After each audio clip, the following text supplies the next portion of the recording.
परम सत्कार गुरु प्यारी सात संगत जी, राधा स्वामी जी।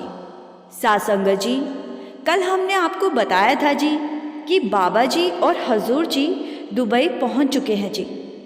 और आज सुबह 10 बजे बाबा जी और हजूर जी ने दुबई के शाहजहाँ एक्सपो सेंटर में संगत को दर्शन दिए जी और संगत के साथ सवाल जवाब कार्यक्रम किए जी। आज एक बड़ी ही हैरान करने वाली बात बाबा जी के सामने हो गई। एक लड़की इतनी डिप्रेशन में थी कि सवाल करते करते बाबा जी के सामने ही बेहोश होकर गिर गई जी। इसके बारे में हम आपको इस वीडियो में आगे बताएंगे जी। आज दुबई के शेखों ने भी बाबा जी के दर्शन किए और सवाल जवाब सुने जी। आज बाबा जी और हजूर जी ने दुबई की संगत को पैदल दर्शन दिए जी। लगभग 12 से 13 हज़ार के आसपास संगत ने आज बाबा जी के दर्शन किए जी। आज दुबई में क्या सवाल जवाब हुए, उन्हीं सवालों जवाबों को हम आपके लिए लेकर आए हैं जी। सवाल जवाब सुन लेने के बाद हम दुबई और दूसरे देशों में बने बाबा जी के सेंटरों की एक ऐसी बात भी बताएंगे जिसको सुनकर आप शायद खुद को भाग्यशाली समझने लगोगे जी। क्योंकि इस बात को सुनने के बाद मुझे तो बिल्कुल ऐसा ही फील हुआ।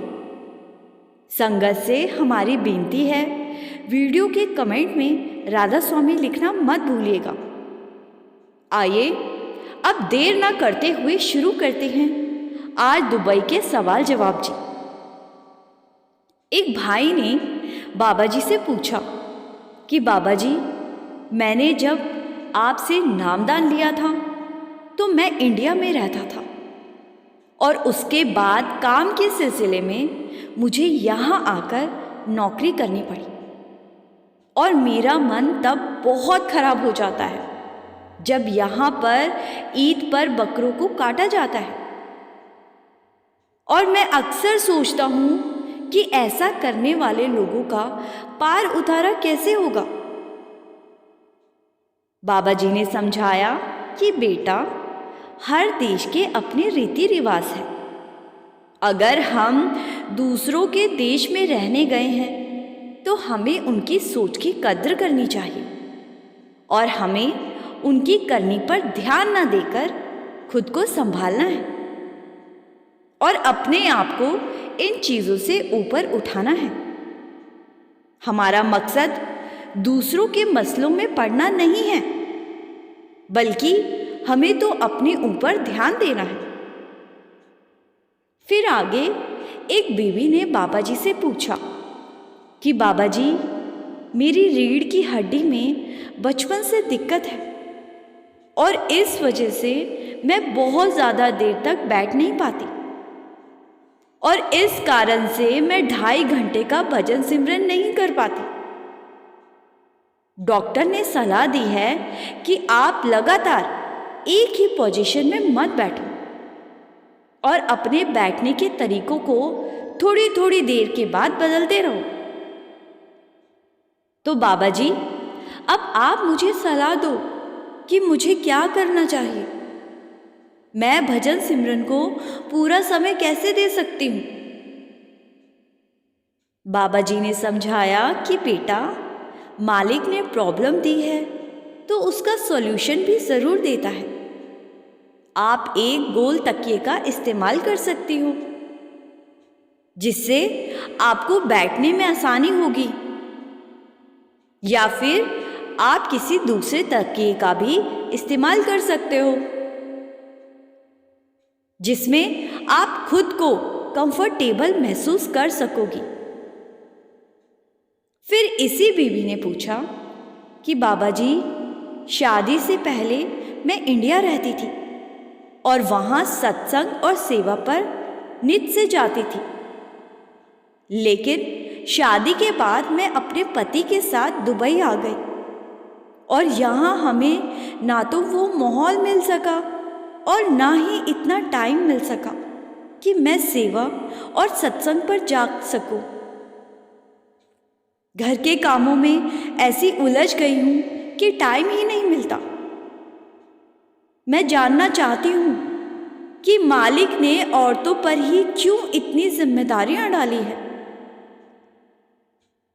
बाबा जी ने समझाया कि बेटा, मालिक जिम्मेदारी भी उसी को देता है जो निभा सके। औरत को जननी इसीलिए कहा गया है, औरत को मदर इंडिया इसीलिए कहा गया है। क्या कभी सुना है आदमियों को फादर इंडिया कहा जाता हो? बाबा जी की इस बात पर संगत बहुत हंसी थी जी। फिर एक भाई ने बाबा जी से पूछा कि बाबा जी, मैं यहाँ दुबई में ट्रक चलाने की जॉब करता हूँ और ट्रक को लेकर बहुत दूर दूर तक जाना पड़ जाता है और रास्ते में खाना खाने के लिए हमें कई बार ऐसी जगह पर रुकना पड़ जाता है जहाँ वेज और नॉन वेज दोनों खाने मिलते हैं और हमें ऐसी जगह पर ही मजबूरी में खाना पड़ जाता है। तो क्या इससे हमारे कर्म बनेंगे? बाबा जी ने साफ साफ शब्दों में इस भाई को समझाया कि बेटा, इससे बिल्कुल आपके कर्म बनेंगे। मैं आपको अगर अब झूठ बोल दूं कि इससे कुछ नहीं होता, तो कल को जब हिसाब देना पड़ेगा तो आप किसको जाकर पकड़ोगे? इसीलिए हमें ऐसी जगह को अवॉइड करना चाहिए और हो सके तो आप रास्ते में रुककर अपने लिए खुद ही खाना बना लिया करो। बहुत सारे ट्रक वाले भाई ऐसा ही करते हैं। फिर आगे एक लड़की ने बाबा जी को राधा स्वामी बोला और वो रोने लगी। फिर 2 मिनट रोने के बाद इस लड़की ने बाबा जी से कहा कि बाबा जी, मेरी जिंदगी में बहुत उथल पुथल हो गई है। मैं बहुत परेशान हूँ। मुझे समझ नहीं आ रहा मैं क्या करूँ। बाबा जी ने समझाया कि बेटा, ये जो उथल पुथल हो रही है, ये सब हमारे कर्मों का हिसाब होता है। मालिक ने हमें यहाँ भेजा ही इसीलिए है, क्योंकि जिससे कि हम अपने कर्मों को भोग सके। इसीलिए आप चिंता ना किया करें और मालिक पर विश्वास रखें। सासंग जी, ये लड़की इतनी ज़्यादा परेशान थी कि बाबा जी के सामने ही बेहोश होकर नीचे गिर गई थी। बाबा जी ने सेवादारों को इशारा किया तो कुछ सेवादार बीवियों ने इस लड़की को उठाया और इसको पानी पिलाया। कुछ देर के बाद लड़की अपनी शुद्ध अवस्था में वापस आई। इसके बाद अगला सवाल एक बुजुर्ग ने बाबा जी से किया कि बाबा जी, मुझे हजूर महाराज जी की बहुत याद आती है और मैं फिर से उनके एक बार अपने सामने दर्शन करना चाहता हूँ। आज इतने साल हो गए लेकिन मुझसे उनका विछोड़ा सहा ही नहीं जा रहा।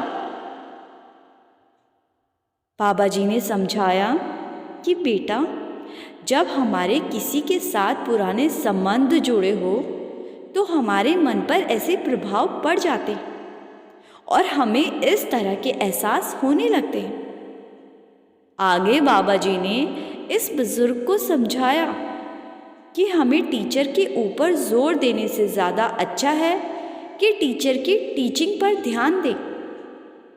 अगर हम सिर्फ टीचर पर भी ध्यान रखेंगे तो हम कुछ सीख ही नहीं पाएंगे और फिर हमारा पार उतारा कैसे होगा। बाबा जी ने समझाया कि बेटा, हमें गुरु की शिक्षा पर ध्यान देना है, गुरु के बाहरी दर्शनों पर नहीं। फिर आगे एक लड़का बाबा जी से कहने लगा कि बाबा जी, हम दुबई में रहते हैं और कभी कभी मुझसे गलतियां हो जाती हैं। मेरी आपसे विनती है कि आप गलतियों को बख्श देना। तो बाबा जी ने कहा कि बेटा, ये बाबा बड़ा सख्त है इस बाबे को तो पूरा हिसाब देना होगा। इस बात पर भी संगत बहुत हंसी थी जी। फिर यही लड़का कहने लगा कि बाबा जी थोड़ा सा तो बख्श देना।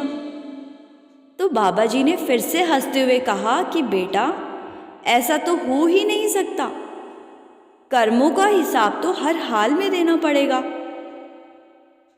आगे बाबा जी ने इस लड़के को समझाया, गलती करके सीखेंगे और गलती को नहीं दोहराएंगे तो मालिक ज़रूर बख्शिश करेगा। मालिक ने जो नियम बनाए हैं उन नियमों को दुनिया की कोई ताकत नहीं बदल सकती। फिर आगे एक लड़की बाबा जी से कहने लगी कि बाबा जी आपसे बेनती है कि आप हर साल दुबई आकर दर्शन दिया करो। तो बाबा जी ने हंसते हुए कहा, सारा कुछ बाबा ही करे, तुम ना कुछ करना। आगे बाबा जी ने कहा कि मैं तो रोज़ तुम सबके पास आता हूँ, लेकिन तुम वहाँ होते ही नहीं। साथ संगत जी, बाबा जी के कहने का मतलब है कि बाबा जी रोज़ उस संगत के पास जाते हैं जो बिना नागा भजन सिमरन करती हैं।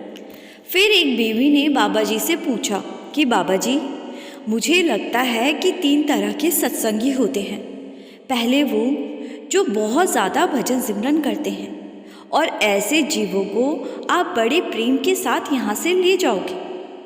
तीसरे वो जो बिल्कुल भजन सिमरन नहीं करते और ऐसे जीवों को आप शक्ति के साथ लेकर जाओगे। और दूसरे यानी कि इन दोनों के बीच वाले हम जैसे जो कभी कभी भजन सिमरन करते हैं। तो मेरा सवाल ये है कि हमारा क्या होगा, हमें आप कैसे लेकर जाओगे? बाबा जी ने जवाब दिया कि बेटा मालिक किसी के साथ पक्षपात नहीं करता। मालिक की नज़र में हर कोई बराबर है। मालिक तो सबको लेने आएगा। ये बात ठीक है कि कोई बहुत भजन सिमरन कर पाता है तो किसी के ऊपर ज़्यादा जिम्मेदारी होने के कारण वो भजन सिमरन को ज़्यादा समय नहीं दे पाता। हमें तो अपनी तरफ से कोशिश करनी है। जब मालिक लेने आए तो हम अरदास कर सके कि हमने अपनी तरफ से कोशिश में कोई कसर नहीं छोड़ी।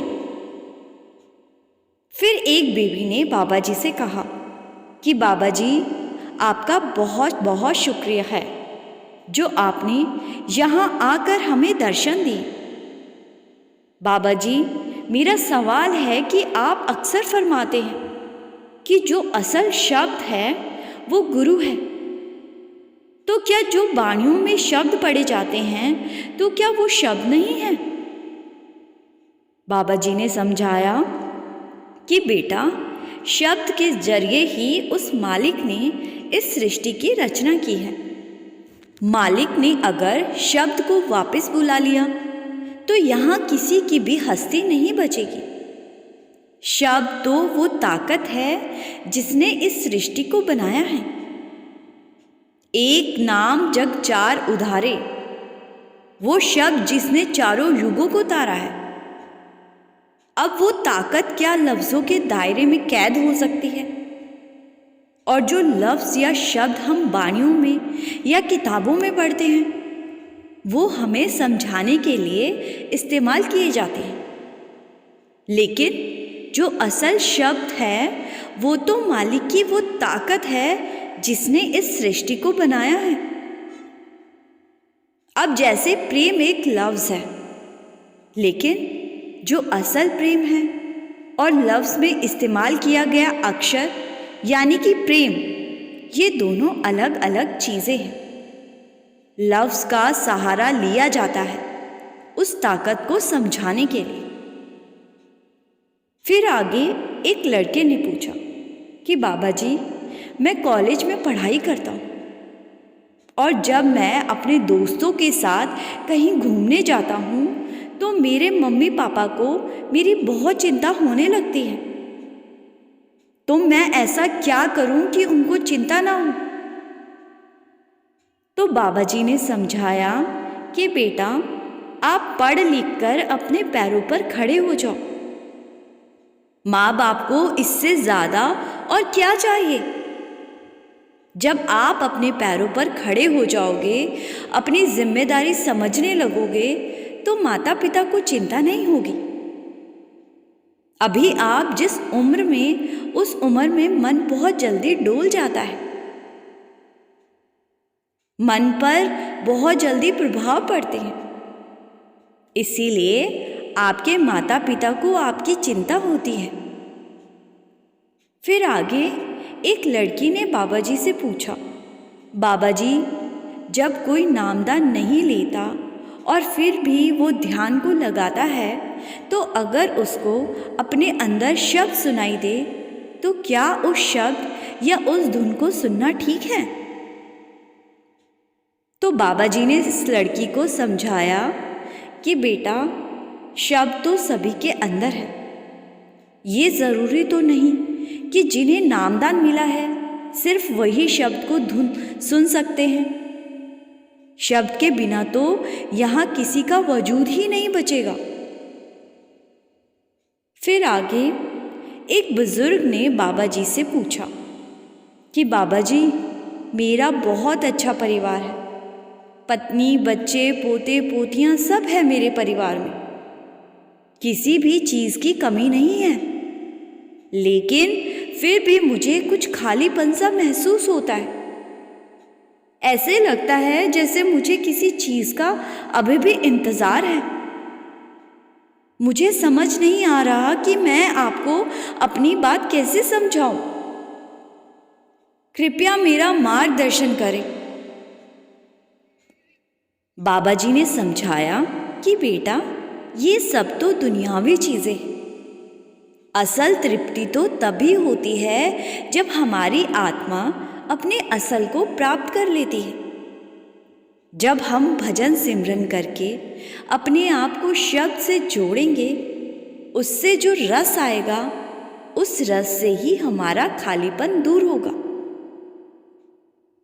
सासंगत जी, ये सवाल जवाब आज दुबई सेंटर में बाबा जी और संगत के बीच हुए थे जी। आइए अब मैं आपको बताती हूँ कि विदेशों के सेंटरों की वो बात जो आपको हैरान कर सकती है जी। सासंगत जी, अगर हम अपने देश के किसी भी सेंटर में जाएं और वहाँ जाकर हम सेवा करना चाहें, तो हमें वहाँ सेवा करने दी जाती है। जैसे यहाँ अपने देश में हर रविवार और बुधवार को हर सेंटर में सत्संग होता है, और सत्संग से पहले सेवादार बहुत सारी तैयारियां सुबह सुबह 6 या 7 बजे पहुंचकर करने लगते हैं, और उस समय बहुत सी संगत भी वहां सेवा करने आ जाती है। तो किसी को भी सेवा करने से मना नहीं किया जाता। लेकिन कनाडा, इंग्लैंड जैसी कंट्री में वहाँ की संगत को ऐसे जाकर सेवा करने की अनुमति नहीं दी जाती। वहाँ जिसने भी सेवा करनी है तो उसको पहले सेवा का बैच बनवाना पड़ता है। और अब आपको बहुत हैरानी होगी। मेरे किसी जानने वाले ने बताया कि जब उन्होंने विदेश के सेंटर में सेवा के बैच को बनवाने के लिए अर्जी लगाई, तो उन्हें 4 से 5 महीने का टाइम बोला गया, और उन्हें ये कहा गया कि 4-5 महीने के बाद अगर आपका नंबर आ गया तो हम आपको बता देंगे, तब तक आप इंतज़ार करो। सासंगत जी, और एक हम अपने देश के सेंटरों की बात करें तो वहाँ संगत भी जाकर बड़ी खुशी से सेवा कर लेती है और कोई मनाही नहीं होती। इसीलिए मैंने कहा था कि यहाँ की संगत कितनी भाग्यशाली है, जिन्हें बिना किसी रोक टोक के सेवा बख्शी दी जाती है, लेकिन फिर भी सेवा को अहमियत नहीं देते हम, और ना जाने के बहाने ढूंढने लगते हैं। एक तरफ विदेश में रहने वाली संगत सेवा के लिए तरसती है और दूसरी तरफ हम हैं जिन्हें बुला बुला कर सेवा बख्शी जाती है, लेकिन फिर भी हम कदर नहीं करते। साथ संगत जी, अब वीडियो को यहाँ पर ख़त्म करते हैं जी। आपसे फिर मिलेंगे एक नए दिन में एक नए वीडियो के साथ जी। संगत जी से मेरी फिर से विनती है जी, कमेंट में राधा स्वामी लिखे बिना मत जाइए जी। और जो संगत पहली बार इस चैनल पर आई हैं उनसे भी मेरी विनती है कि वो संगत के अपने इस चैनल रूहानी सफ़र को सब्सक्राइब कर इस चैनल का एक हिस्सा ज़रूर बने जी। गुरु प्यारी साथ संगत जी, राधा स्वामी जी।